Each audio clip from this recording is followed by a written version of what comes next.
Assalamualaikum warahmatullahi wabarakatuh. Salam sejahtera untuk kita semua. Semoga Tuhan Yang Maha Esa selalu melindungi kita dan menganugerahkan kesehatan kepada kita semua, serta semangat untuk terus belajar. Pada pertemuan kali ini dalam mata kuliah perencanaan dan mata kuliah pengawasan, pokok bahasan kita adalah berkenaan dengan rekrutmen untuk pengadaan sumber daya manusia. Materi pada pertemuan kali ini sebenarnya adalah melanjutkan dari pembahasan pada pertemuan sebelumnya berkenaan dengan perencanaan sumber daya manusia. Namun pembahasan kali ini tentunya lebih spesifik mengenai rekrutmen yang dipergunakan untuk pengadaan sumber daya manusia. Sehingga karena pembahasannya lebih spesifik, tentunya materi bahasanya akan lebih detail, di mana bahasan yang akan kita lakukan yang pertama adalah berkenaan dengan latar belakang dilakukan rekrutmen dalam pengadaan sumber daya manusia. Lalu dilanjutkan dengan bahasan mengenai definisi dari rekrutmen, tujuan rekrutmen, lalu langkah dalam melakukan proses rekrutmen, dan juga mengenai sumber dan metode rekrutmen. Lalu dilanjutkan dengan bahasan mengenai seleksi, etika rekrutmen dan seleksi, serta biaya rekrutmen. Lalu dilanjutkan dengan komponen-komponen biaya yang berhubungan dengan proses rekrutmen. Dan ada juga bahasan mengenai faktor-faktor dalam pengambilan keputusan yang dilakukan dalam proses rekrutmen, serta membahas mengenai kriteria keberhasilan dalam melakukan proses rekrutmen. Selain itu juga kita akan membahas mengenai alternatif dalam proses rekrutmen, juga membahas mengenai orientasi kerja dan penempatan kerja. Serta yang terakhir kita akan membuat simpulan dari bahasan kita saat ini. Sebagaimana kita ketahui bahwa perusahaan pada prinsipnya menyadari bahwa sumber daya manusia ini merupakan modal dasar dalam proses pembangunan perusahaan. Oleh karena itu, kualitas sumber daya manusia ini senantiasa harus dikembangkan dan diarahkan agar tujuan yang telah ditetapkan oleh perusahaan dapat tercapai. Nah, salah satu aktivitas dalam pengelolaan sumber daya manusia ini adalah rekrutmen dan seleksi. Hal ini ditunjukkan agar perusahaan dapat mengelola sumber daya manusia yang baik secara efektif dan efisien. Di mana kita ketahui bahwa dalam proses manajemen sumber daya manusia ini dimulai dengan adanya perencanaan sumber daya manusia. Lalu dari perencanaan sumber daya manusia tersebut itu muncul yang namanya rekrutmen, lalu dilanjutkan dengan yang namanya seleksi. Nah, tahapan berikutnya setelah kita melakukan yang namanya seleksi, tentunya kita diminta untuk melakukan sosialisasi untuk mengenalkan perusahaan kepada karyawan baru. Nah, dalam proses berkembangnya karyawan tersebut di perusahaan, maka dilakukan yang namanya pelatihan dan pengembangan. Dan tentunya kita memiliki hak untuk melakukan penilaian kinerja terhadap karyawan tersebut. Nah, dari penilaian kinerja tersebut itulah muncul yang namanya promosi, mutasi, demosi, ataupun bahkan PHK. Nah, karena aktivitas tersebut yaitu promosi, mutasi, demosi, dan PHK tentunya akan menyebabkan terjadinya kekosongan jabatan. Nah, atas dasar tersebut maka perlu dilakukan kembali yang namanya perencanaan sumber daya manusia. Sehingga siklus ini menjadi siklus proses manajemen sumber daya manusia yang terjadi dalam suatu perusahaan. Terkait dengan rekrutmen, rekrutmen ini didefinisikan sebagai serangkaian kegiatan yang dimulai ketika sebuah perusahaan atau organisasi ini memerlukan tenaga kerja dan membuka lowongan hingga mendapatkan calon tenaga kerja yang diinginkan atau qualified sesuai dengan jabatan atau lowongan yang disediakan tersebut. Nah, tujuan dari dilakukannya yang namanya rekrutmen tersebut tentunya untuk mengumpulkan sebanyak mungkin kandidat tenaga kerja yang secara potensial tentunya memiliki kemampuan yang diharapkan oleh organisasi untuk kemudian dilakukan seleksi atau pemilihan dan pada akhirnya ditetapkan pada posisi yang telah direncanakan oleh perusahaan tersebut. Nah, selain itu, tujuan dari dilakukan yang namanya rekrutmen adalah mencocokkan antara karakteristik individu, baik itu mengenai pengetahuan, keterampilan, pengalaman, dan lain sebagainya, dengan persyaratan jabatan yang harus dimiliki oleh individu tersebut dalam memegang suatu jabatan. Sehingga kita perlu untuk melakukan suatu proses rekrutmen. Tentunya pada saat melakukan rekrutmen ini ada beberapa langkah-langkah yang biasanya atau umum dilakukan oleh organisasi atau perusahaan. Di mana langkah yang pertama tentunya kita melakukan penentuan jabatan yang kosong. Nah, penentuan jabatan yang kosong ini biasanya karena ada perencanaan SDM atau mungkin karena ada permintaan dari manajer untuk jabatan tertentu yang kosong sehingga diperlukan adanya personal yang mengisi terhadap jabatan tersebut. Nah, setelah melakukan penentuan jabatan apa saja yang kosong dan berapa jumlahnya, maka dibuatlah penentuan persyaratan jabatan. Sehingga untuk mengisi jabatan tersebut itu ada syarat dan ketentuannya. Nah, penentuan persyaratan jabatan ini bisa didasarkan pada informasi analisis jabatan atau berdasarkan pada permintaan dari pihak manajer yang dilakukan secara spesifik bahwa untuk jabatan tersebut dibutuhkan A, B, C, D, dan semacamnya sebagai persyaratan jabatan tersebut. Nah, langkah berikutnya ketika sudah melakukan penentuan persyaratan jabatan adalah memanfaatkan sumber atau metode baik itu internal ataupun eksternal untuk mempublikasikan mengenai adanya rekrutmen tersebut sehingga akan memperoleh sejumlah calon karyawan yang kita akan melakukan seleksi terhadap calon karyawan tersebut. Terkait dengan sumber rekrutmen, sebagaimana tadi dijelaskan bahwa sumber rekrutmen ini ada dua, di mana yang pertama adalah rekrutmen dilakukan secara internal. Nah, dalam hal ini tentunya rekrutmen secara internal ini membuka peluang dengan cara menawarkan kepada karyawan yang berminat untuk mengisi kekosongan jabatan tersebut.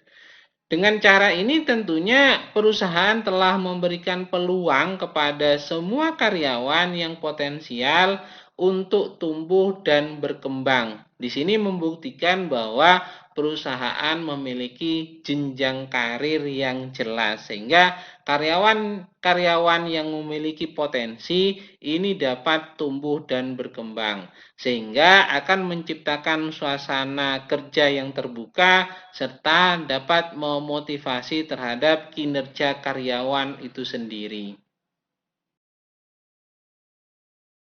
Tentunya dalam proses rekrutmen secara internal ini ada keuntungan dan juga ada kelemahannya, di mana keuntungan dari dilakukan rekrutmen secara internal ini adalah lebih murah dan lebih cepat karena dilakukan dari karyawan internal itu sendiri. Keuntungan berikutnya adalah memungkinkan penilaian kemampuan yang lebih tepat karena kita tahu bahwa karyawan yang kita miliki ini memiliki potensi dan kelebihan untuk mengisi jabatan tertentu tersebut. Selain itu, pekerja memiliki motivasi kerja yang tinggi karena mengetahui adanya peningkatan dan pengembangan karir yang dibangun oleh perusahaan. Dan tentunya keuntungan melakukan rekrutmen secara internal ini adalah waktu orientasi yang lebih singkat. Dia akan mampu beradaptasi karena sudah menjadi karyawan pada perusahaan tersebut dan memahami bagaimana budaya kerja yang terjadi di perusahaan.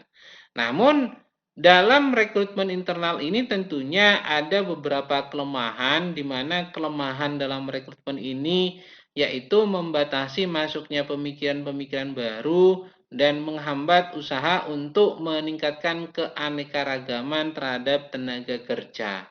Selain itu juga memperkecil kelompok pelamar yang potensial. Dan pekerja yang dipromosikan ini biasanya akrab dengan bawahannya sehingga sulit menjalankan kewenangan dan kekuasaannya. Terkait dengan metode rekrutmen internal ini, ada 3 metode yang umum dilakukan dalam perusahaan, yaitu yang pertama adalah melakukan pemindahan, baik itu mutasi ataupun rotasi, atau melakukan yang namanya promosi atau pengangkatan pada level jabatan yang lebih tinggi dari jabatan sebelumnya. Metode yang berikutnya itu biasanya juga dilakukan detasir, yaitu perbantuan pekerjaan, di mana pada departemen tertentu yang membutuhkan tenaga kerja dilakukan perbantuan dari departemen yang lainnya terlebih dahulu sebelum diputuskan apakah di departemen tersebut itu memang membutuhkan tenaga kerja yang permanen untuk melakukan rekrutmen. Sumber rekrutmen berikutnya yang kedua adalah rekrutmen eksternal, di mana rekrutmen yang dilakukan secara eksternal ini tentunya melalui sumber eksternal, di mana perusahaan dapat memperoleh wajah baru yang memiliki latar belakang berbeda untuk mengisi jabatan yang baru. Tentunya ini agar dapat lebih mengembangkan ide-ide baru yang lebih segar. Dan dalam hal ini perusahaan juga akan mendapatkan karyawan yang bisa jadi memiliki skill yang dibutuhkan. Ada beberapa keuntungan dan tentunya kelemahan dalam proses rekrutmen eksternal ini. Kalau kita memilih sumber rekrutmennya menggunakan sumber eksternal, di mana keuntungan dari rekrutmen eksternal yaitu jumlah calon karyawan yang lebih besar. Ini kita dapat memilih dan memetakan siapa-siapa yang memiliki potensi lebih dibandingkan dengan yang lainnya. Keuntungan yang lainnya adalah membantu meningkatkan jenis tenaga kerja dan tentunya adanya pengetahuan dan ilmu baru serta mendorong masuknya pemikiran baru karena memiliki SDM-SDM yang baru dari eksternal. Namun kelemahan dari rekrutmen eksternal ini yaitu prestasi karyawan lama tentunya cenderung akan turun karena tidak ada kesempatan untuk melakukan yang namanya promosi. Selain itu, biaya dalam rekrutmen eksternal ini tentunya akan besar dan memiliki waktu yang relatif lebih lama. Dan tentunya dengan rekrutmen eksternal ini orientasi dan edukasi ini harus dilakukan terhadap karyawan baru tersebut. Dan dapat dimungkinkan terjadinya turnover yang cenderung akan meningkat. Kenapa? Karena merasa bahwa tidak ada jenjang karir di perusahaan tersebut. Selain itu, perilaku dan loyalitasnya terhadap karyawan baru ini kita tidak akan dapat mengetahuinya secara langsung.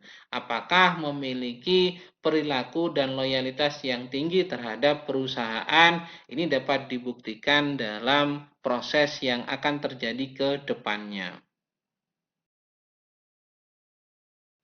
Ada beberapa metode yang dapat dilakukan dalam proses rekrutmen eksternal ini, yaitu yang pertama bisa melakukan atau melalui media seperti koran, radio, TV, atau media sosial lainnya. Yang kedua, melalui instansi penyalur tenaga kerja, baik itu pemerintah seperti Disnaker ataupun swasta, di mana ini biasanya dilakukan oleh outsourcing, headhunter, atau lembaga tes psikologi sehingga dapat memberikan referensi mengenai informasi lowongan kerja tersebut. Atau melalui lembaga pendidikan, baik itu siswa ataupun mahasiswa magang, ataupun melakukan iklan di kampus. Selain itu juga dapat melalui asosiasi pekerja atau organisasi profesi. Dan juga dapat dilakukan dengan yang namanya rekomendasi dari karyawan. Mungkin dari teman atau keluarganya yang memiliki kapasitas atau kemampuan atau persyaratan sesuai dengan jabatan yang kosong tersebut. Dan juga dapat melakukan yang namanya open house atau job fair.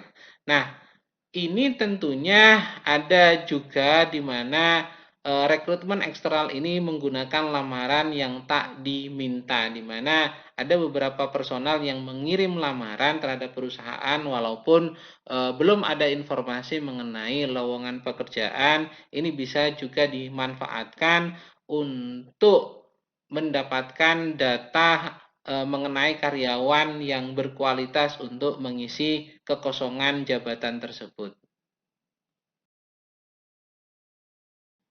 Sedangkan terkait dengan tahapan seleksi dalam proses rekrutmen ini, tentunya kita harus memahami terlebih dahulu apa itu seleksi, di mana seleksi ini dimaknai sebagai suatu proses menemukan tenaga kerja yang tepat dan dianggap memenuhi kriteria yang sesuai dengan karakter pekerjaan yang dilamar. Nah, dari banyak sekian kandidat atau calon yang ada, sehingga kita dapat melakukan seleksi dari hasil rekrutmen tersebut. Ada dua metode pendekatan yang dapat dilakukan untuk menghasilkan sistem seleksi yang efektif, di mana pendekatan yang pertama adalah successive heartless selection approach, di mana pendekatan ini untuk setiap calon tenaga kerja atau peserta seleksi ini diharuskan mengikuti prosedur seleksi secara bertahap. Hanya calon yang lulus yang berhak mengikuti pada tahapan seleksi selanjutnya. Nah, efektivitas dari pendekatan ini tentunya tidaklah bisa dijamin, tapi sangatlah efisien, baik dari segi biaya maupun waktu, terutama bila jumlah peserta seleksinya yang sangat banyak. Pendekatan yang kedua yang dapat dilakukan untuk menghasilkan sistem seleksi yang efektif adalah compensatory selection approach, di mana dalam hal ini semua calon tenaga kerja yang melamar ini diberi kesempatan yang sama untuk mengikuti seluruh tahapan seleksi yang telah ditentukan. Penilaian untuk menentukan diterima atau tidaknya calon tenaga kerja tersebut itu didasarkan atas jumlah skor atau nilai keseluruhan yang dapat dikumpulkan oleh calon tenaga kerja yang bersangkutan dari setiap tahapan seleksi atau tahapan tes yang dibuat oleh perusahaan. Nah, efektivitas dengan melakukan pendekatan ini tentunya lebih terjamin, tapi kurang efisien bila jumlah peserta seleksinya itu banyak. Nah, pendekatan ini sangat tepat bila dipergunakan dalam seleksi calon tenaga kerja manajerial.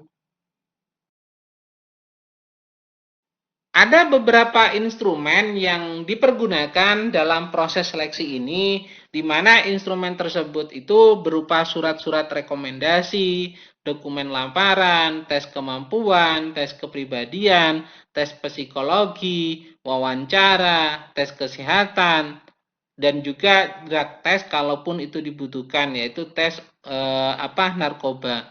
Nah, dari beberapa instrumen tersebut ini saling berkaitan sebagai proses untuk melakukan seleksi, karena masing-masing komponen dari instrumen tersebut itu sangat dibutuhkan untuk kita mengetahui karakter, kualitas, apakah semuanya sesuai dengan persyaratan yang telah ditetapkan oleh perusahaan.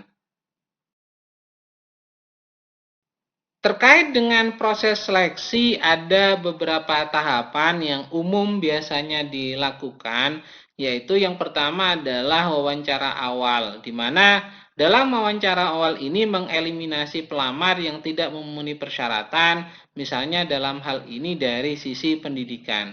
Nah, cara wawancara ini dapat melalui telepon atau media daring lainnya atau dilakukan secara tatap muka. Itu tergantung pada kebijakan yang dijalankan oleh perusahaan. Lalu proses berikutnya dalam tahapan seleksi ini adalah melakukan review lamaran dan resume yang diberikan oleh pelamar tersebut. Ini tentunya untuk memeriksa kecocokan individu dengan posisi dan kelengkapan data. Dalam hal ini tentunya juga memeriksa riwayat hidup, tujuan karir, dan tugas pada pekerjaan yang terdahulu. Nah, tahapan proses seleksi selanjutnya yaitu wawancara kerja, di mana ini percakapan lebih terarah, bertukar informasi antara pewawancara dan calon pekerja, sehingga kita dapat melakukan pendekatan secara langsung untuk mengetahui kualitas dan kemampuan dari calon pekerja tersebut melalui tahapan wawancara kerja. Nah, proses berikutnya yaitu periksa ulang mengenai latar belakang, di mana ini bisa menggunakan referensi dari seseorang yang dapat memvalidasi mengenai informasi latar belakang dari pelamar tersebut. Tahapan berikutnya dalam proses seleksi adalah melakukan tes seleksi. Ini dipergunakan untuk memperkirakan mengenai kemampuan kinerja, identitas sikap, ataupun keahlian tertentu yang tidak terlihat pada saat dilakukan wawancara, sehingga perlu dilakukan yang namanya tes seleksi. Dan juga kita bisa menggunakan dalam tahapan seleksi ini adalah beberapa jenis tes, seperti misalnya dalam hal ini kognitif tes, kemampuan psikomotor tes, ataupun tes pengetahuan mengenai pekerjaan, tes kepribadian, tes kesehatan, analisa tulisan tangan, dan lain sebagainya. Yang ini sebenarnya tujuannya adalah untuk mengetahui kemampuan karakter dari calon pelamar tersebut. Dan tahapan berikutnya dalam proses seleksi itu adalah pemeriksaan kesehatan. Ini biasanya dilakukan sebelum atau sesudah karyawan tersebut itu diterima, tergantung bidang pekerjaan atau tergantung pada peraturan perusahaan yang berlaku. Dan pada akhirnya, tahapan terakhir dalam proses seleksi ini adalah keputusan seleksi yang biasanya dilakukan oleh HRD dan manajer lini atau divisi. Ini untuk memutuskan apakah calon karyawan tersebut itu diterima atau tidaknya. Terkait dengan proses rekrutmen dan seleksi ini tentunya ada beberapa etika yang harus diperhatikan, di mana dalam masalah pengumuman ini memberikan informasi yang sebenar-benarnya dan jelas kepada publik terkait lowongan pekerjaan yang tersedia. Selain itu, pada saat melakukan pengumuman ini juga tidak mencantumkan hal-hal yang bermakna diskriminatif. Contoh misalnya hanya dibutuhkan wanita berpenampilan menarik, beragama tertentu, ataupun lain sebagainya, sehingga kita meminimalisir terhadap diskriminasi untuk memberikan informasi mengenai lowongan pekerjaan tersebut. Nah, sedangkan etika pada saat pelaksanaan tes atau wawancara, tentunya yang harus diperhatikan adalah pemberian informasi jadwal tes dan wawancara yang tidak mendadak, agar calon pelamar atau calon pekerja ini dapat mempersiapkan segala bentuk kebutuhannya. Dan yang lainnya juga adalah pemberian alamat lokasi perusahaan yang jelas, serta menerima peserta tes atau wawancara dengan baik dan sopan. Selain itu, tes etika pada saat pasca tes atau wawancara ini adalah memberikan informasi mengenai keputusan hasil rekrutmen itu dilakukan secara segera, diterima atau tidaknya, dan tidak menggantung jawaban terhadap hasil rekrutmen kepada kandidat atau calon dari pelamar tersebut. Ketika kita membahas mengenai rekrutmen dan seleksi, tentunya ada perbedaan dari dua hal tersebut, di mana rekrutmen ini merupakan proses dalam pencarian atau mengundang calon-calon tenaga kerja yang memiliki kemampuan sesuai dengan rencana dan kebutuhan organisasi di waktu tertentu untuk melamar kerja kepada perusahaan. Sedangkan proses seleksi merupakan proses untuk memilih seseorang dari kelompok pelamar yang paling cocok atau mampu untuk menduduki posisi tertentu dan untuk organisasi. Nah, sehingga antara rekrutmen dan seleksi ini adalah satu kesatuan yang tidak dapat dipisahkan, di mana proses harus dimulai dari rekrutmen terlebih dahulu, lalu dilanjutkan dengan proses seleksi. Sehubungan dengan proses rekrutmen, tentunya untuk melakukan rekrutmen karyawan baru ini, baik menggunakan sumber internal dengan memanfaatkan kandidat dari dalam perusahaan atau dalam organisasi, ataupun memanfaatkan sumber eksternal dengan mencari di luar, tentunya sama-sama membutuhkan biaya. Walaupun besaran biaya tersebut itu baik internal ataupun eksternal itu memiliki nilai atau jumlah yang berbeda. Istilah yang muncul dalam biaya rekrutmen ini adalah cost per hire, di mana cost per hire ini merupakan total biaya untuk menemukan dan membawa seorang karyawan baru ke dalam perusahaan. Nah, biaya ini biasanya meliputi biaya iklan, biaya software, hingga biaya administrasi.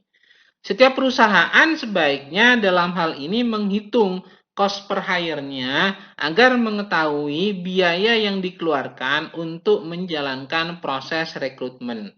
Dengan demikian, perusahaan tentunya dapat menentukan strategi perekrutan yang paling efisien dan efektif untuk memperoleh kandidat yang berkualitas.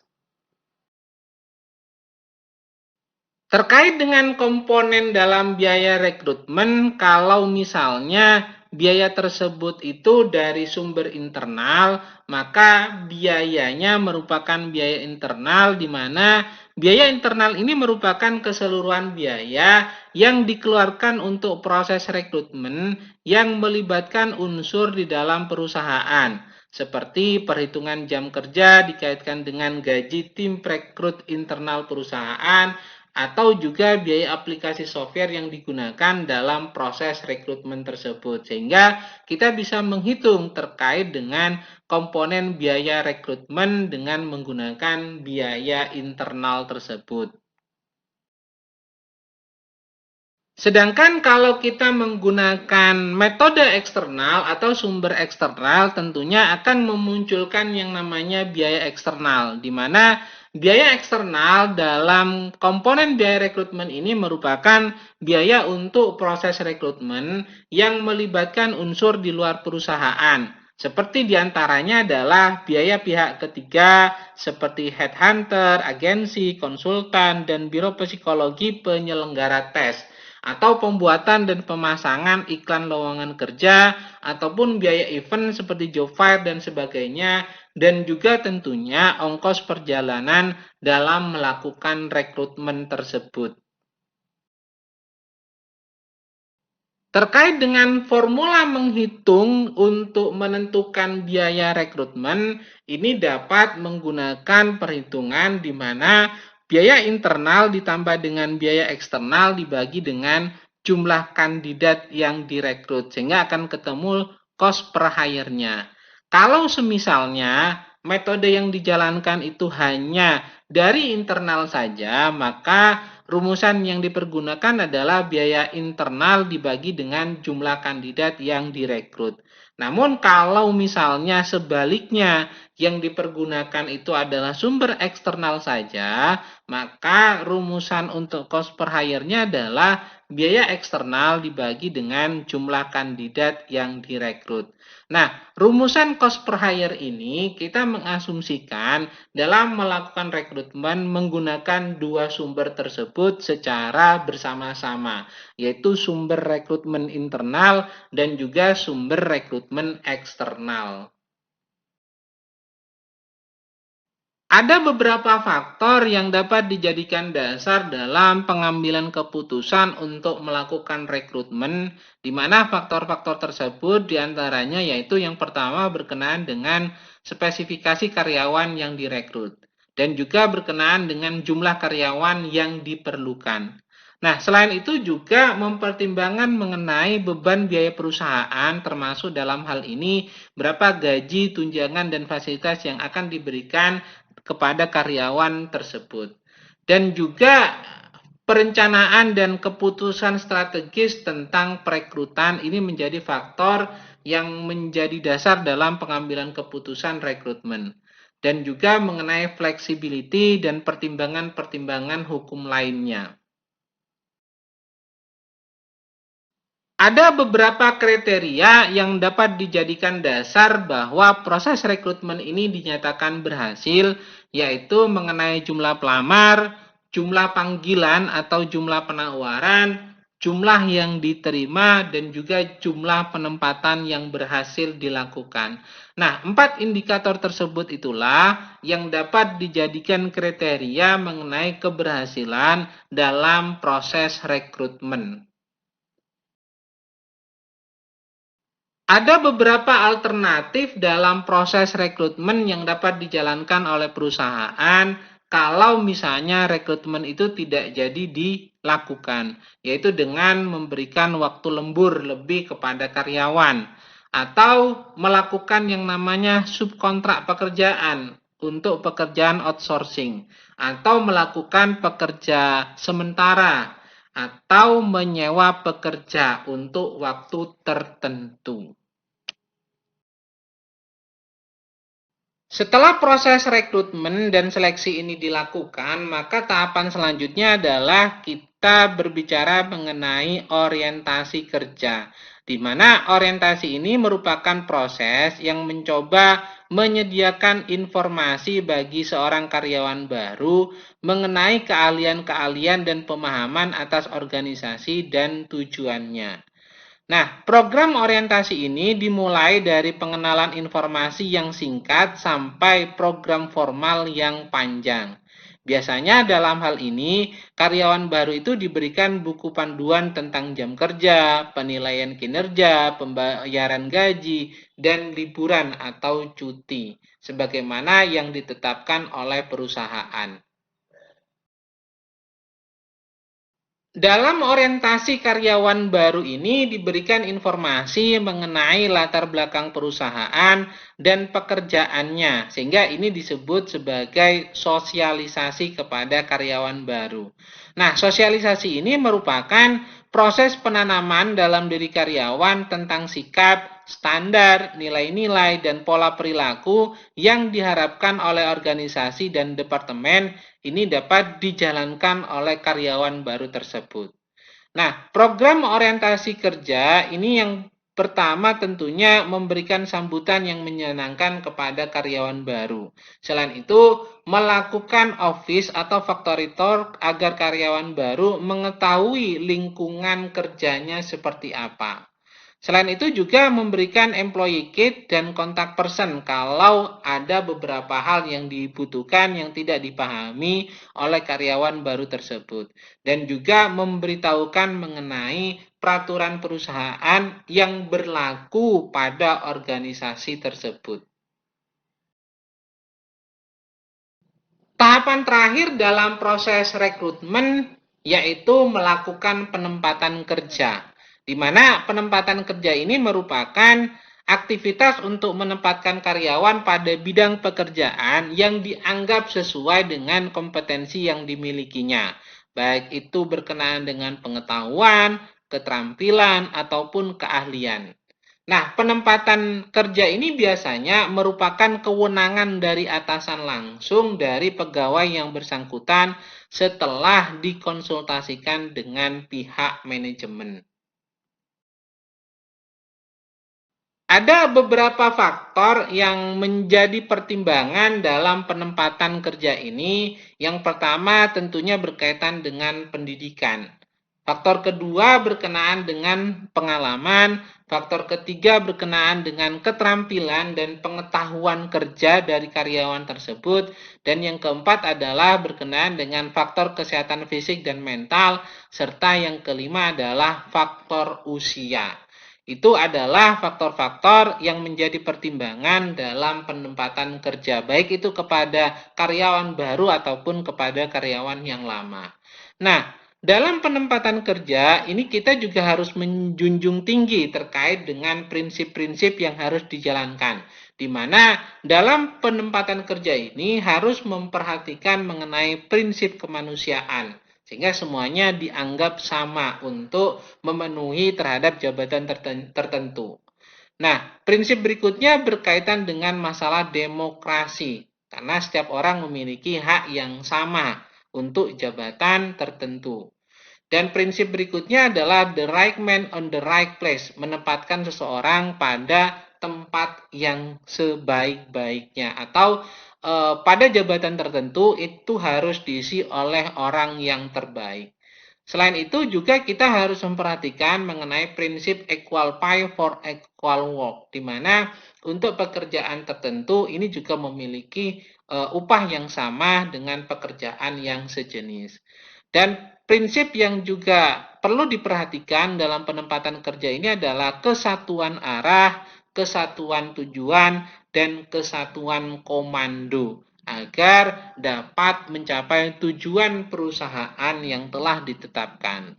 Serta prinsip efisiensi dan produktivitas kerja ini juga harap dijadikan pertimbangan pada saat melakukan penempatan kerja. Yang terakhir dalam pembahasan kali ini adalah kita dapat membuat kesimpulan dari bahasan yang telah kita lakukan, di mana rekrutmen dan seleksi ini merupakan suatu tahapan yang dilaksanakan perusahaan untuk mendapatkan sumber daya manusia yang berkualitas. Rekrutmen ini dilakukan untuk mendapatkan kandidat pelamar, kemudian diadakan seleksi, yakni proses untuk menentukan kandidat mana yang paling layak untuk mengisi jabatan tertentu yang tersedia di perusahaan. Nah, proses pelaksanaan rekrutmen dan seleksi ini biasanya terdiri dari beberapa langkah atau tahapan-tahapan sesuai dengan kebijakan yang dijalankan oleh perusahaan. Untuk mendapatkan SDM atau sumber daya manusia yang berkualitas, tentunya perusahaan dalam hal ini harus betul-betul mempersiapkan mengenai proses rekrutmen dan seleksi secara maksimal. Hal ini tentunya dapat merekrut kandidat yang sesuai dengan kebutuhan perusahaan atau organisasi, sehingga tujuan perusahaan atau organisasi itu dapat tercapai dengan adanya SDM yang berkualitas.